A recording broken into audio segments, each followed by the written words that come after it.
Olá, irmãos e irmãs do SELEC. Aqui quem vos fala é José Luiz. Quero primeiramente desejar a todos e todas muita saúde, muita paz, muita harmonia, equilíbrio e dizer que estou muito alegre por novamente estarmos juntos para conversarmos um pouco, raciocinarmos um pouco em relação aos conhecimentos da doutrina espírita à luz dos conhecimentos de Jesus, dos ensinos de Jesus. Então, estou aqui mais uma vez atendendo a um convite gentilmente feito pela irmã Dora, que nos confiou o tema Recapitulações, que é o capítulo 33 do livro Caminho, Verdade e Vida, obra de Emmanuel, recebida pela mediunidade de Francisco Cândido Xavier. Então, Emmanuel, ele traz para nós uma reflexão complexa, uma reflexão bastante interessante. Então, recomendo já de antemão, antes de iniciarmos os nossos raciocínios, que façam a leitura na íntegra do texto. É muito interessante, muito importante. Com certeza, cada um aqui presente, cada uma, irão tirar as lições mais interessantes possíveis desse texto. De todos os textos desse livro, mas falando especificamente desse texto. Então, nós dividimos o tema em cada parte do texto, em cada parágrafo do texto. Então nós vamos tentar desenvolver os raciocínios mais importantes que vimos em cada trecho. Emmanuel começa trazendo o capítulo 12, versículo 43 do Evangelho segundo João, que fala: porque amavam mais a glória dos homens do que a glória de Deus. Então essa evocação que ele faz dá uma ideia do que vamos tratar nesse assunto, nesse tema de hoje. E nesse trecho simples, podemos perceber que existe um dilema, existe uma dificuldade humana em selecionar aquilo que de fato é importante, aquilo que de fato interessa para o seu futuro. E a maioria da humanidade tem escolhido, infelizmente, o gozo dos bens materiais. E foi isso que fica muito nítido nessa passagem do Evangelho de João. Então, o primeiro parágrafo que Emmanuel nos traz, ele nos dá a entender assim, que quando olhamos para o mundo, para a história da humanidade como um todo, ao longo da linha do tempo dessa história perceptível da humanidade, temos a impressão de que vivenciamos cenários repetitivos. Como assim? É que a humanidade evoluiu. Isso é sem dúvida, não podemos negar a questão de que houve um ensejo da evolução. Contudo, essa evolução aconteceu mais para o lado do conhecimento, mais para a dimensão intelectual, do que de fato uma evolução completa. Se pudermos fazer uma comparação, fazer uma analogia, digamos que a nossa vida, a nossa existência, ela pode ser comparada a uma aeronave. Então, ela possui duas asas, a nossa aeronave. Uma é a asa do conhecimento, a asa intelectual, da tecnologia, da ciência. A outra é a asa da moral, da evolução moral, da sensibilidade, das percepções, do sentimento, do sentir, então, do amor. Então, são duas asas poderosas que juntas podem dar sustentação à nossa aeronave e, com isso, nós podemos decolar, alçar voo. E o que nós percebemos de antemão é que a evolução se dá mais para o lado da asa intelectual, do conhecimento, da ciência. E, de fato, nos deparamos com uma série de descobertas, uma série de invenções, de desenvolvimentos na área da robótica, na área da informática, da genética, nos campos da engenharia, da eletrônica, da mecânica. Então, o conforto que nós temos hoje, o acesso ao conhecimento, acesso à informação é muito maior, muito mais rápido, muito mais facilitado do que algumas décadas atrás. Então, em poucas décadas, a humanidade evoluiu nesse aspecto de forma assombrosa, espantosa. Então, o que nós enxergamos nitidamente é isso. No entanto, no campo da sensibilidade, no campo do emocional, o homem ainda está enfrentando grandes dificuldades. E ele tenta compensar uma coisa com outra. Ele tenta compensar a falta de sensibilidade, a falta de percepção moral, a falta de equilíbrio com esses confortos, com essas... Então ele tenta, de alguma forma, se iludir com isso, imaginando que é suficiente esse conforto físico, esse conforto material, que dará a ele toda a felicidade que ele precisa. E isso é uma ilusão, é uma fantasia. Nós podemos, com muita facilidade, perceber isso no nosso dia a dia. Quantas pessoas ricas, tomadas como modelo, como referência, como ideal, porque possuem fortunas, possuem muita coisa bonita, mansões, carrões e tal. E essas pessoas passam a impressão para quem está acompanhando as suas histórias de uma vida perfeita. E não é verdade. Não há nesse mundo ninguém que não esteja sofrendo de alguma forma. Não há. Então, o que acontece é que cada um está vivenciando a sua experiência à sua maneira. E com certeza está experimentando a dor, está experimentando a angústia. Quando Emmanuel fala do cenário repetitivo, é que nós todos, olhando para o aspecto agora da reencarnação, nós todos recebemos uma oportunidade maravilhosa, que é essa nossa encarnação. Então, cada um aqui presente, cada uma presente, aqui nesse momento, recebeu a dádiva da vida, a oportunidade de viver, de estar novamente aqui na Terra, tendo condições de recuperar, de reviver, de corrigir, de aprender muita coisa, de realizar muita coisa. E lá, no plano espiritual, antes de nós reencarnarmos, nós passamos por um processo de programação, uma elaboração de um projeto de vida.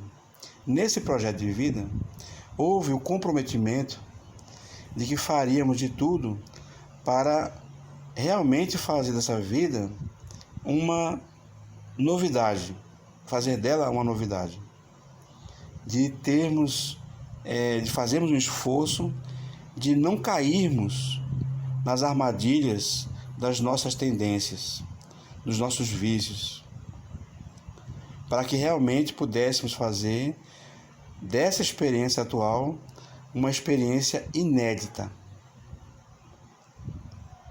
Para muitos, essa é a única vida. Então, muita gente que não acredita na reencarnação, não aceita a reencarnação, imagina que essa seja a única experiência que está vivendo. Primeira e única. E última também, porque há também aqueles que imaginam que morreu, acabou. Então, para esses, essa vida é uma vida nova.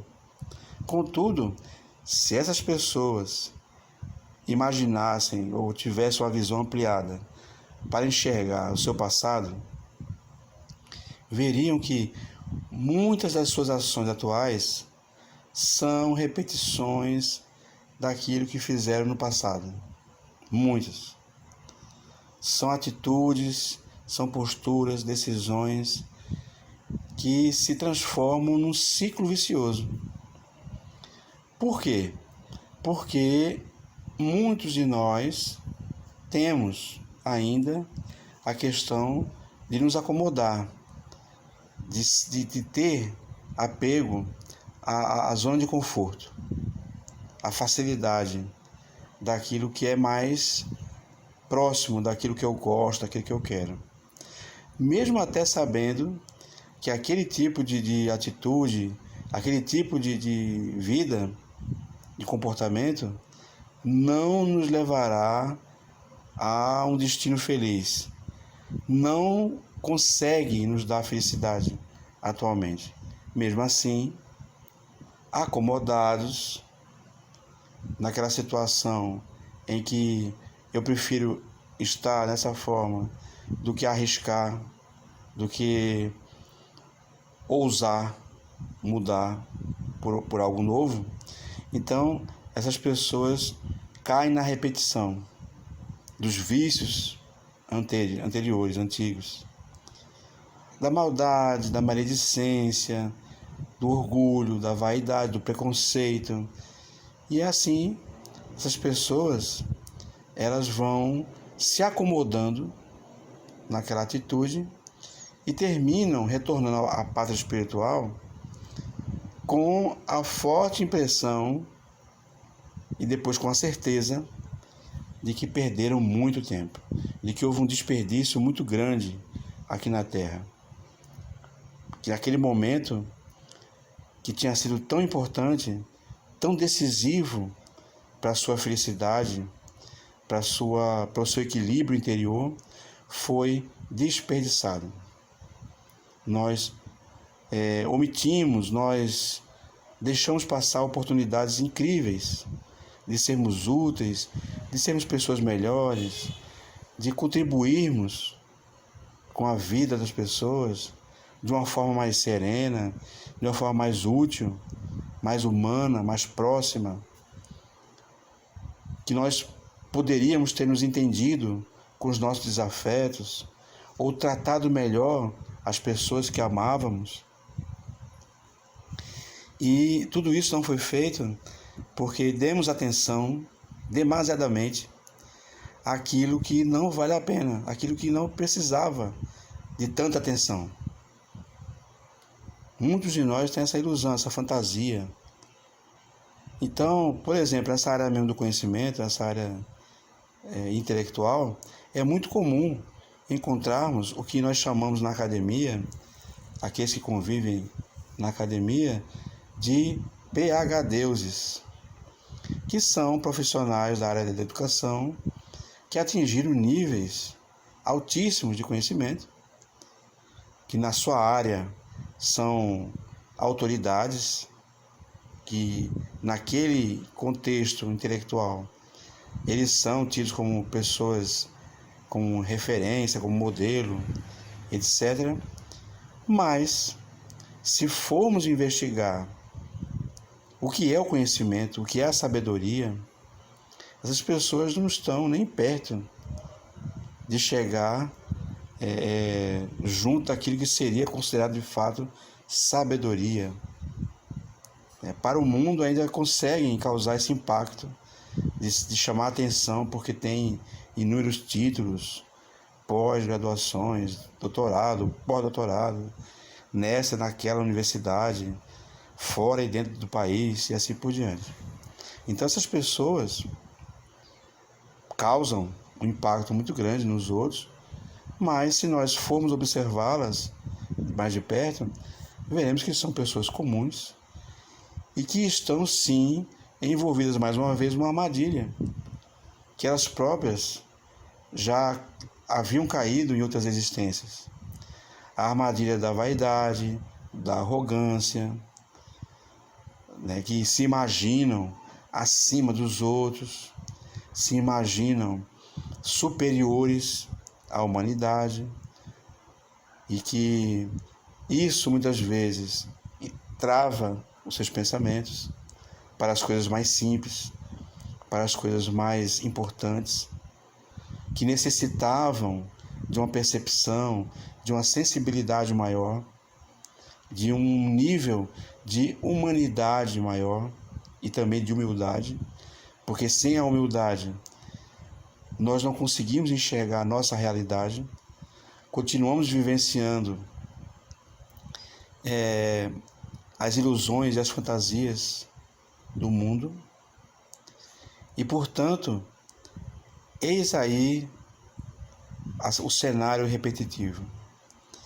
Então, vivenciamos outra época, estamos em outra data, com roupagem diferente, com nome diferente, com religião diferente, mas o aspecto interior, o comportamento nosso, revela aquela mesma velha criatura que no passado tanto errou, tanto falhou, tanto se perdeu e que por isso retorna hoje muitas vezes para colher frutos amargos, frutos que poderiam ser dispensados, ter sido dispensados há muito tempo, mas que nós vemos, nós estamos repetindo a mesma semeadura, a mesma colheita e a mesma amargura ao longo de várias encarnações. E aí nós chegamos a um momento de grande reflexão, que é como nós podemos explicar essa anormalidade, já que temos em nós o desejo de ser felizes. Todos nós temos esse desejo.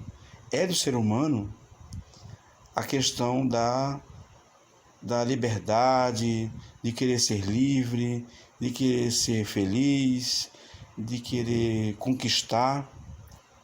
Então do ser humano isso. Essa vontade de se superar e de superar as situações. E, no entanto, de maneira contraditória, nós nos vemos com medo de realmente nos lançar na direção da felicidade real, na direção daquilo que realmente poderia nos fazer feliz. É isso que é contraditório e que é interessante observar. Dentro desse cenário de contradições, devemos imaginar de imediato a situação nossa, que mesmo nos deparando com o conhecimento maior, que mesmo tendo acesso à informação superior, por exemplo, da doutrina espírita, a informação superior dos ensinos de Jesus, insistimos em revisitar os cenários da maldade, da amargura, que mesmo tendo acesso à luz, ao contato com essa luz, nós continuamos interiormente nos escondendo nas sombras. E esse contraste entre aquilo que temos à nossa disposição e aquilo que nós temos, que nós estamos tendo a vontade de realizar, existe uma diferença grande, existe um contraditório muito grande. No Evangelho de Lucas, de São Lucas, no capítulo 12, versículo 34, nós temos: onde estiver o vosso tesouro, aí estará também o vosso coração. E é isso que mais ou menos explica muita coisa, a questão do interesse, daquilo que nós realmente nos interessamos em possuir, aquilo que nós elegemos como tesouro para nós. Então, o que será para nós o nosso tesouro? E a partir dessa escolha, dessa opção, vamos decidir aonde vamos fixar o nosso coração, ou seja, aonde nós vamos fixar o nosso interesse, vamos fixar a nossa atenção, a nossa energia, a nossa vida. E, infelizmente, muitos de nós, para dizer a maioria, tem fixado atenção, ancorado nos aspectos passageiros da matéria. Mas nós somos espíritos. Nós somos espíritos.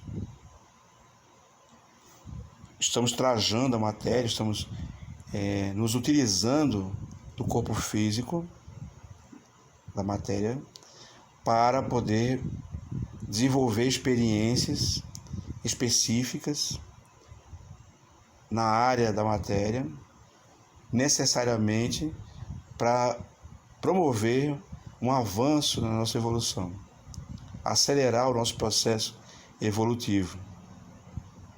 Mas nós somos espíritos e, como tais, nós temos necessidades espirituais que a matéria não pode suprir.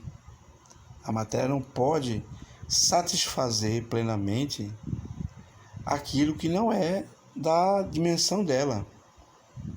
A matéria satisfaz a matéria, ela atende às necessidades, ela complementa, ela dá suporte ao nível material só.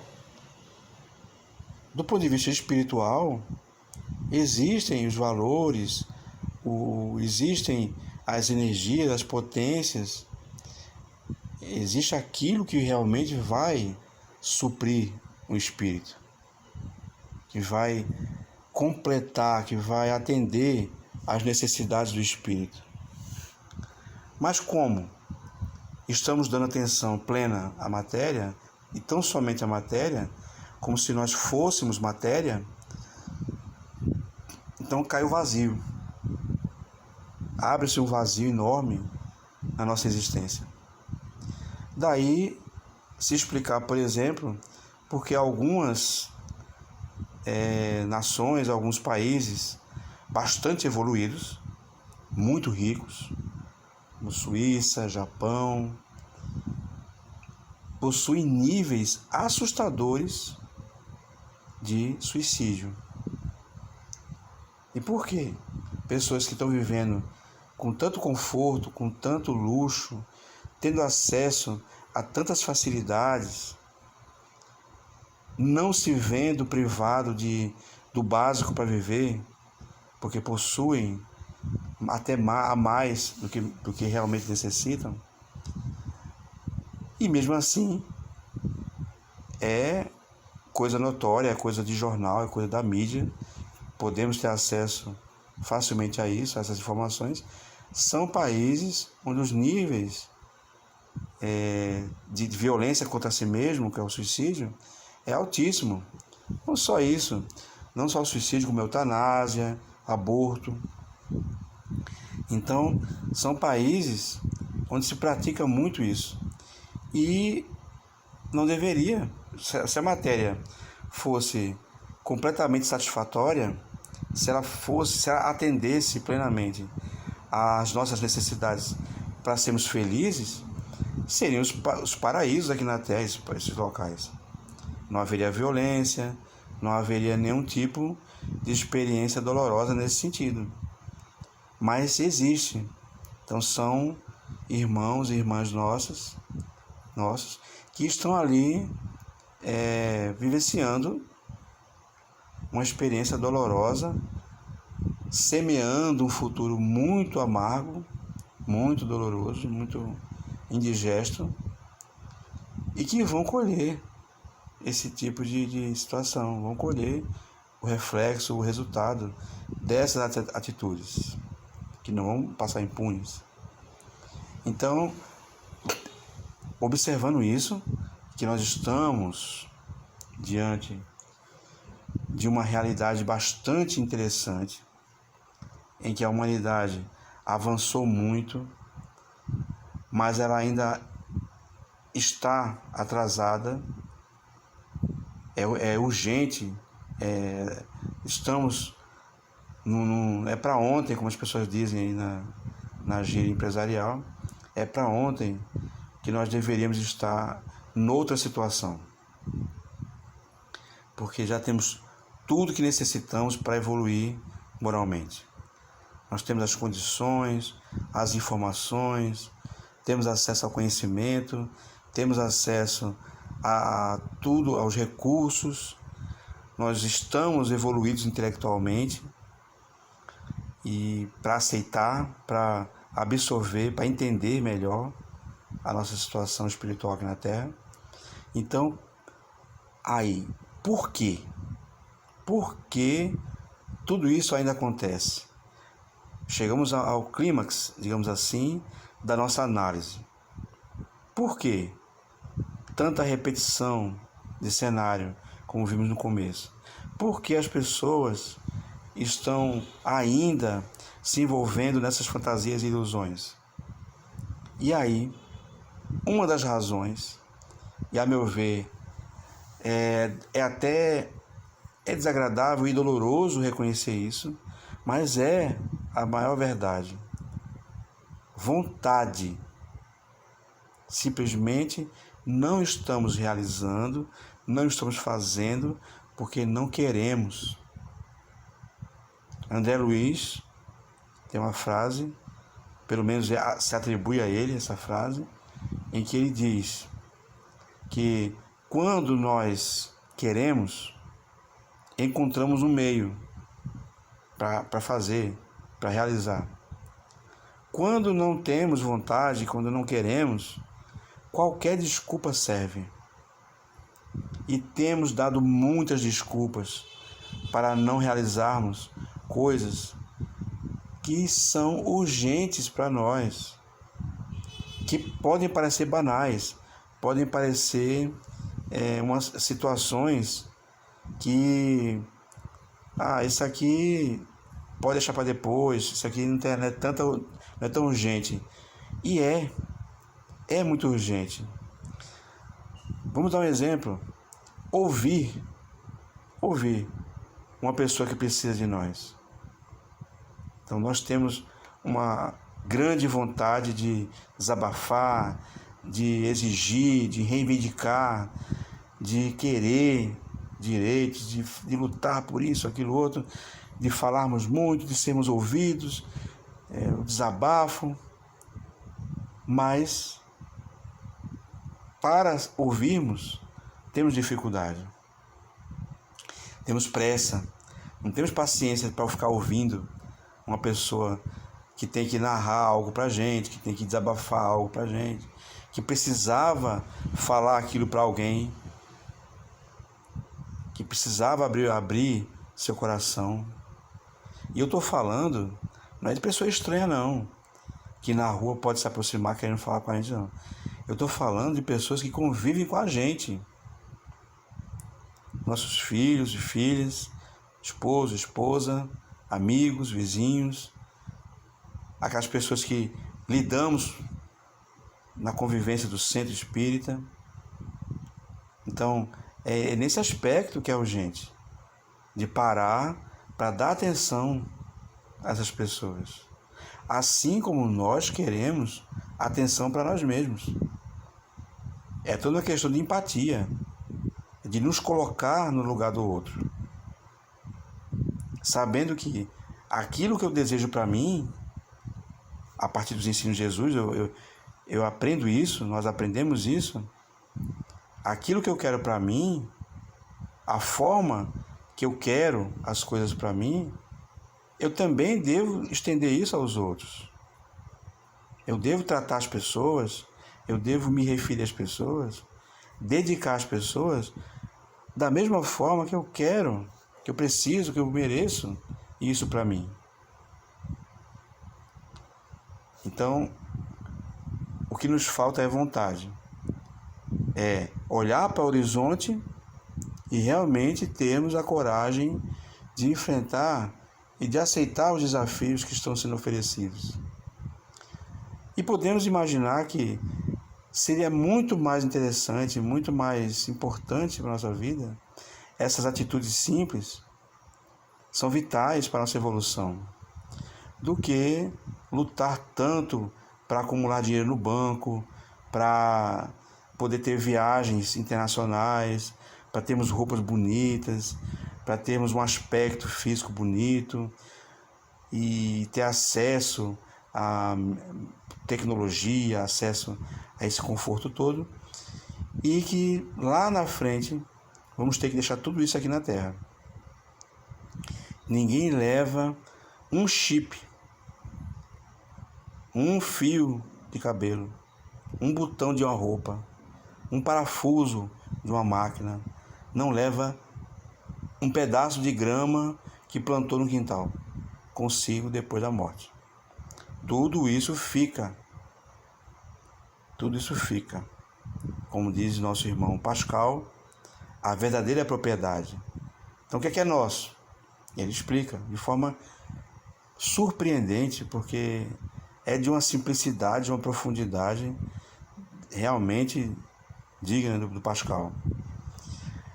E ele fala, aquilo que nós encontramos quando chegamos e aquilo que deixamos quando partimos, não nos pertence.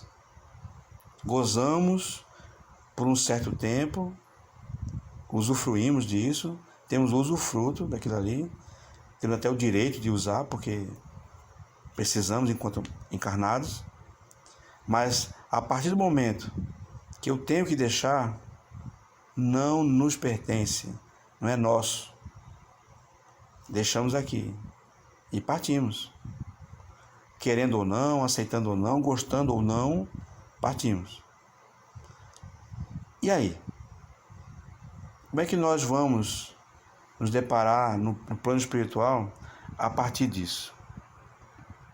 Então, vamos entender cada vez mais que o que nos falta é valorizarmos a nossa experiência enquanto espíritos, redescobrirmos, fazermos uma releitura da nossa natureza espiritual, da nossa essência, daquilo que realmente nos importa viver aqui na Terra. Chegamos a um trecho do texto de Emmanuel, onde ele fala, em outras palavras, que muitos de nós vêm a ter esse lampejo de consciência e de despertamento no momento em que está partindo dessa vida, ou seja, próximo de partir. Os idosos, as pessoas que caem enfermas, que estão ali naquele momento limite de vida, e aí recobram um pouco a consciência, começando a despertar para aquilo que já deveriam ter tido noção antes. Então, muitos de nós vêm adiando, protelando quase tudo que é bom e interessante para nós. A gente adia, a gente protela, e aí quando chega no momento derradeiro, próximos lá do nosso retorno à pátria espiritual, ao epílogo da vida material, aí começam a ter reflexões, a dar mais importância aos relacionamentos humanos, começa a dar mais importância à religião, à leitura, ao arrependimento. Mas aí entramos num aspecto importantíssimo, que é o seguinte: a diferença entre não fazer porque não pode, ou seja, não errar, porque não pode, e não errar porque não quer. Tem uma diferença muito grande. Então, tem muitas pessoas que não estão errando porque não tiveram acesso, não tiveram condição de errar naquele sentido. Elas foram inibidas de tomar aquela atitude. Deus, na sua misericórdia, permitiu que elas não tivessem acesso a certas coisas que as faria falhar ou errar. E dessa forma, elas são privadas então daquela condição e não erraram. Mas não erraram não é por um mérito delas de terem feito a opção de não errar. É porque não tiveram acesso. Se tivessem acesso, errariam.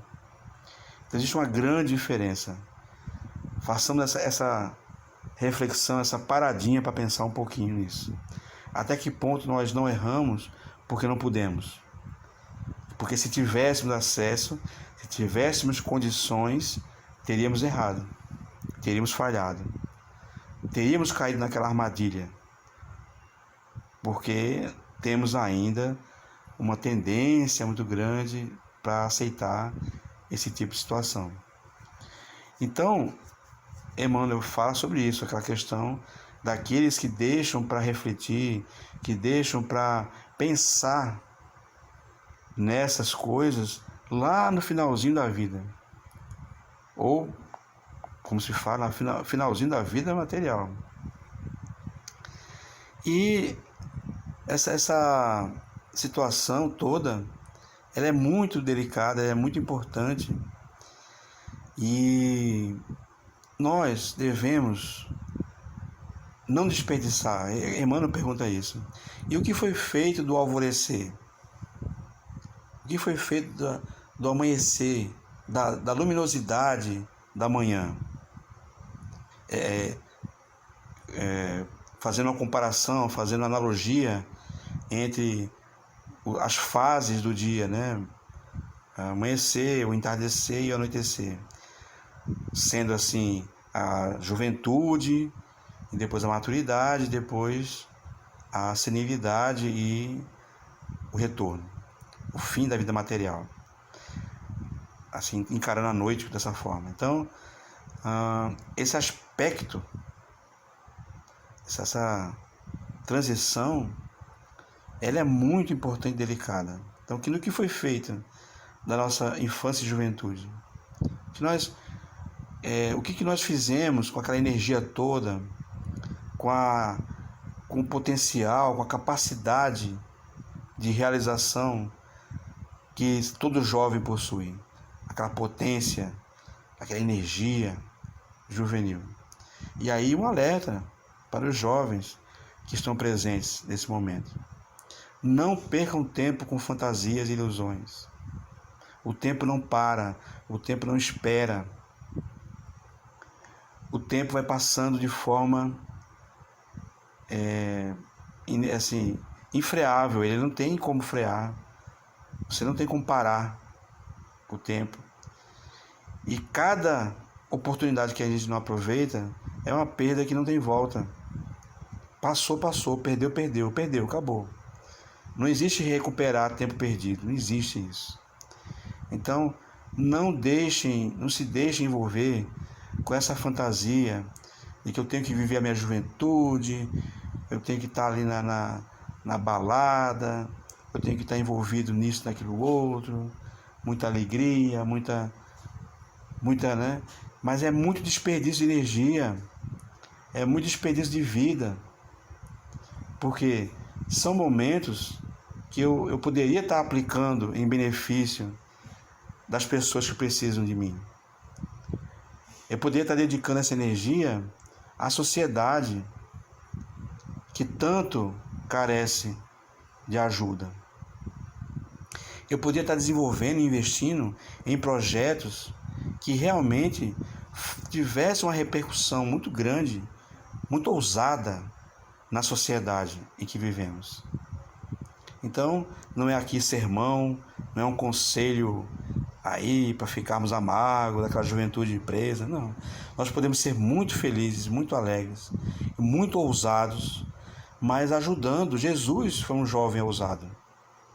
Jesus usou a sua juventude, a sua energia, para desenvolver trabalhos em benefício do próximo, em pregar, em ensinar, em amparar. Porque é nesse momento, com a plenitude dessa energia, que o jovem deve e pode dedicar o seu tempo nesse sentido. Para que não venha lá no anoitecer da vida, no crepúsculo da vida, e naquele momento venha cair a ficha, como as pessoas dizem, e se arrepender por aquilo que não fizeram. Venham a reconhecer que houve uma grande perda de tempo, porque eu poderia estar ali hoje, na minha senilidade, na minha idade avançada, na minha velhice, eu poderia estar agora usufruindo, desfrutando confortavelmente de uma consciência tranquila. Porque vou ter vontade de fazer, já idoso, e não vou ter a energia para tal. Eu não vou ter o tempo disponível para tal. Porque a vida já está se esgotando. A morte já está me chamando. Em breve eu vou estar retornando à parte espiritual. E esse retorno se dará inevitavelmente. Eu não tenho como evitar esse retorno. Ele vai acontecer. Se não aconteceu na minha juventude, vai acontecer agora, daqui para frente. Cada minuto que se passa, como diz o Cassiano Ricardo na sua poesia, O Relógio, cada minuto de vida é sempre menos. Ninguém acumula tempo de vida. É sempre menos. É uma contagem regressiva. É um cronômetro de contagem regressiva. Então, viver, assim que se nasce, já se começa a morrer. O poeta afirma isso.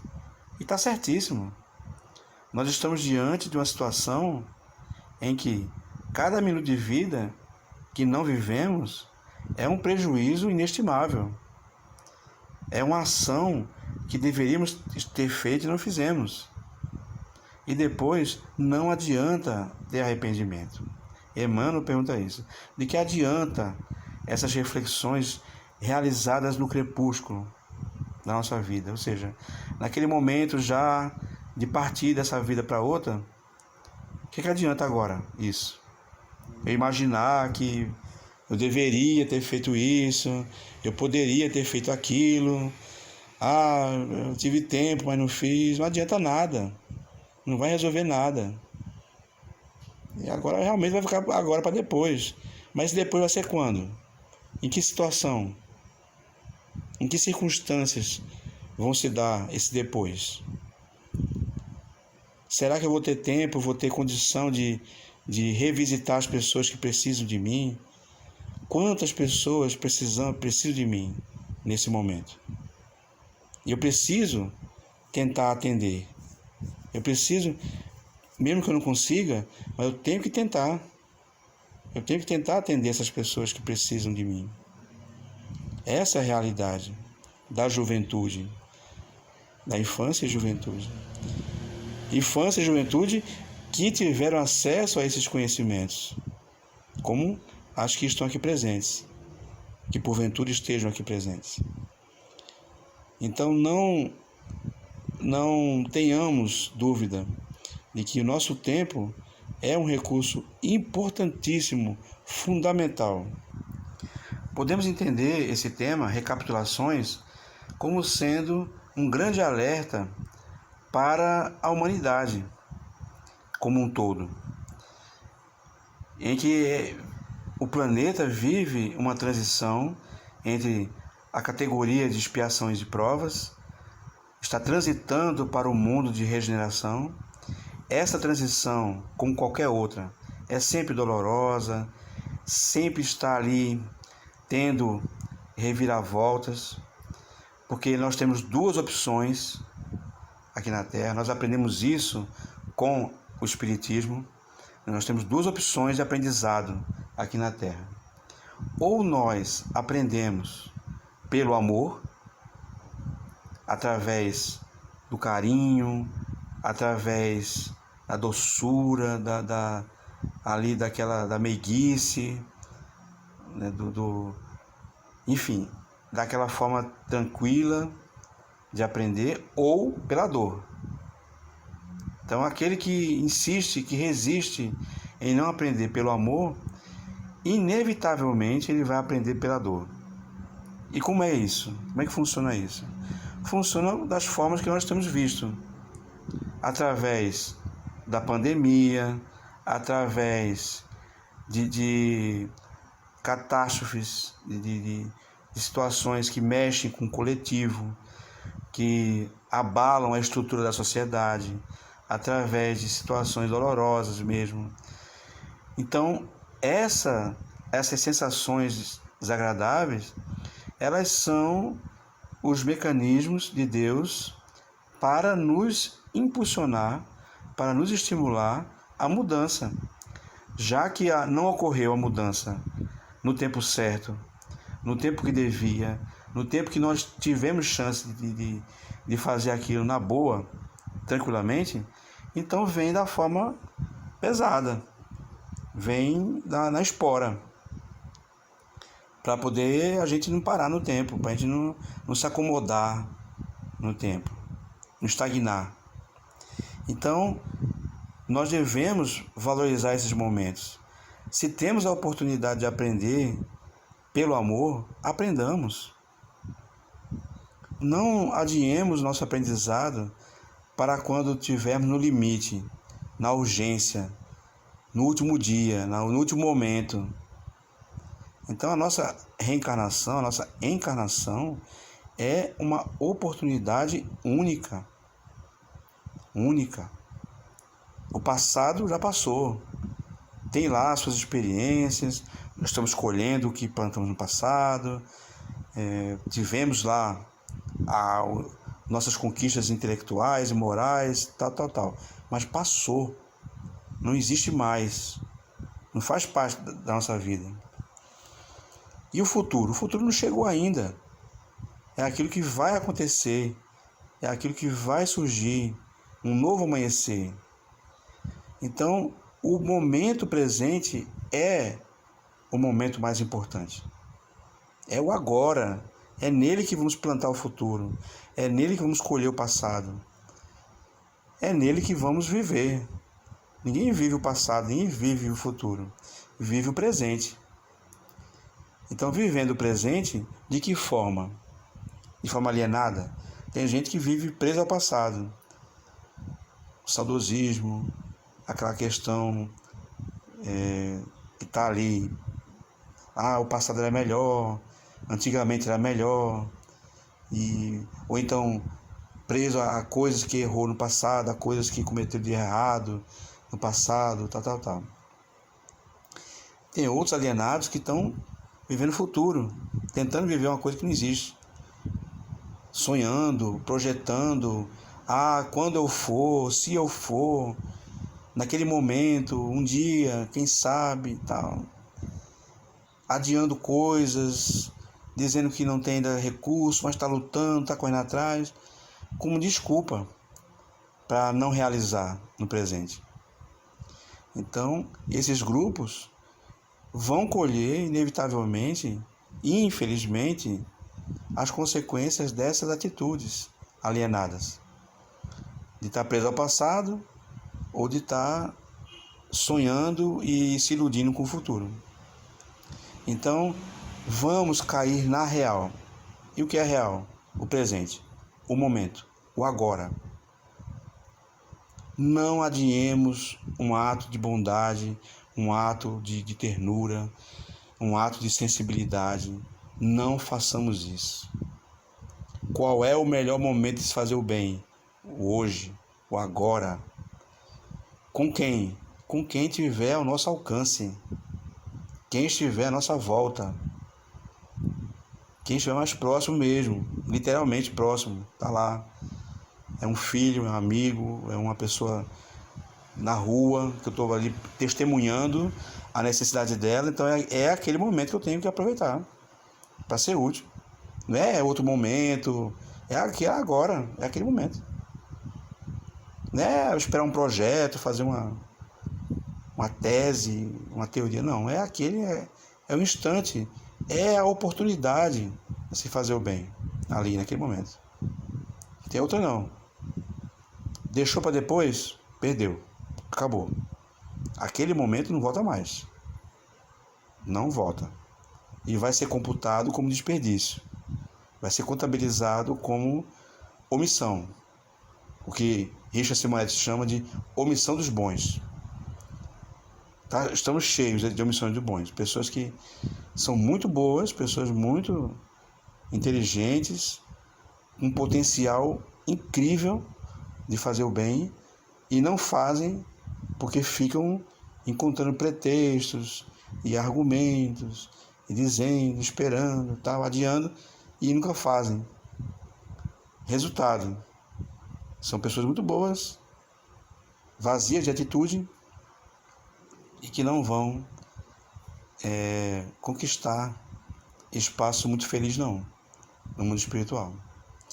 Tem uma mensagem que foi divulgada no site Jesus em Gotas de Amor, é uma página do Instagram, muito interessante, vocês podem ter acesso a ela depois, uma página de uma entidade que se comunicou, de um espírito, de um médico psiquiatra que trabalhou no Hospital Psiquiátrico de Uberaba e que ele fala dessa questão da atitude, do bem. Ele fala, em outras palavras, que lá no plano espiritual o que prevalece é o amor, o que prevalece é a bondade. Não interessa a religião, não interessa a filosofia, nada disso lá no plano espiritual, não tem interesse nenhum sobre isso. Ah, eu sou espírita, sou hindu, sou budista, sou católico, não importa, não importa. Ele até reforça que lá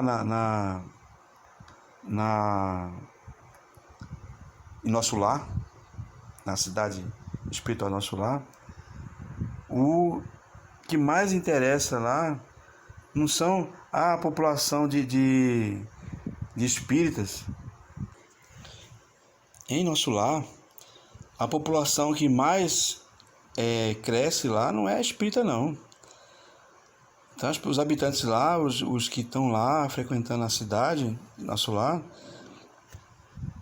são católicos, ateus, que eram ateus, né? Porque, claro, depois desse choque de realidade do mundo espiritual, fica difícil ser ateu. Mas eram pessoas que aqui na Terra não tinham acesso ao espiritismo, não.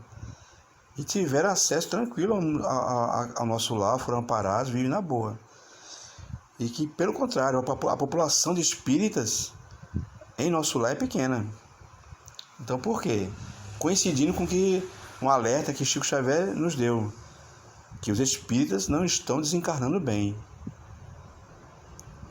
Ou seja, nós ainda estamos ligados às questões de que ser espírita já é o suficiente. Não, não é suficiente não. Não vamos cair nessa ilusão, nessa armadilha. O que é importante, o que é fundamental é fazer o bem. É isso que é importante. Para finalizarmos a nossa investigação, eu queria ler para vocês um soneto que foi escrito no século XVII pelo Frei Antônio das Chagas, chamado Conta e Tempo, que diz mais ou menos assim: Deus pede hoje estrita conta do meu tempo, e eu vou, do meu tempo, dar-lhe conta. Mas como dar sem tempo tanta conta? Eu que gastei sem conta tanto tempo. Para ter minha conta feita a tempo, o tempo me foi dado e não fiz conta. Não quis, tendo tempo, fazer conta. Hoje quero fazer conta e não tenho tempo. Ó, vós que tendes tempo sem ter conta, não gasteis vosso tempo em passatempo. Cuidai, enquanto é tempo, em fazer conta. Pois aqueles que sem conta gastam tempo, quando o tempo chegar de prestar conta, chorarão, como eu, o não ter tempo. Então, nós estamos aqui hoje reunidos em torno dessas reflexões puxadas pelo texto de Emmanuel. Como dissemos, não chegamos nem perto de esgotar todos os ensinos e reflexões possíveis em torno desse texto. Então, aconselhamos muito a que todos releiam esse texto com muita atenção, façam um estudo em conjunto, em grupo, para que possamos aproveitar ao máximo esses conhecimentos que vêm do alto. Muito obrigado pela atenção de cada um e cada uma. Obrigado pela oportunidade de estar aqui mais uma vez reunido. Que Jesus ilumine a vida de cada um e cada uma com saúde e proteção.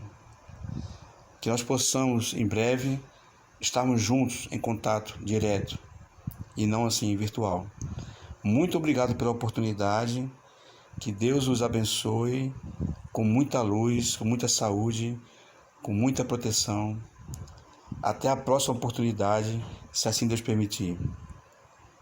Obrigado.